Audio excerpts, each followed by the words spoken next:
அதாவது இந்த ஆட்சியை பொறுத்தவரையில 2021ஆம் ஆண்டு பொறுப்பேற்ற நாள்ல இருந்து தினமும் பாத்தீங்கன்னா வீதிக்கு போராடுகின்ற நிலை. அதாவது ஆசிரியர்களாக இருந்தாலும் சரி, அரசு ஊழியர்களாலும் சரி, நெசவாளர் இருந்தாலும் சரி, விவசாயிகள் இருந்தாலும் சரி, தொழிலாளர்கள், அதுவும் குறிப்பா போக்கு தொழிலாளர்கள் படுற கஷ்டமே இல்லை, தட்டேந்தி பிச்சை கேட்டு போராட்டுகின்ற அந்த ஒரு சூழ்நிலை.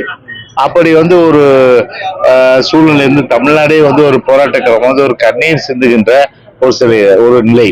அதாவது யார் எப்படி போனா அதாவது ஒரு குடும்பம் மட்டும் வாழ வேண்டும் என்பதற்காக கோடிக்கொடையா அந்த கோபாலபுரம் குடும்பத்தில இருந்து தமிழ்நாட்டை சூறையாடி கொள்ளையடித்த பணத்தை அரசு கருவூலத்தில் செலுத்தினாலே எல்லா பிரச்சனையும் தீர்ந்துடும். தமிழ்நாட்டுல சாலை வசதி போடலாம், மின்சார வசதி கொடுக்கலாம், தெருவுலக வசதி பண்ணலாம், புயல் பாதுகாப்பு இல்லம் கட்டலாம், மீனவர்களுக்கு, தொழிலாளர்களுக்கு, விவசாயிகளுக்கு, நெசவாளர்களுக்கு.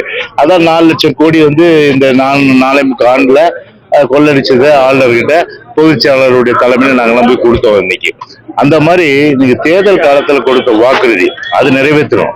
இன்னைக்கு பார்த்தா அரசு ஊழியர்னு சொல்லிட்டு அது ஓல்டு பென்ஷன் ஸ்கீம் சொன்னீங்க.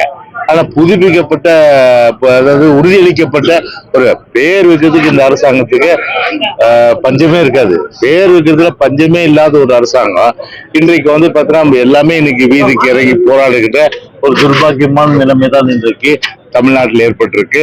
என்னதான் இன்றைக்கு தமிழ்நாடு இன்றைக்கு போராட்ட களமா இருக்கு.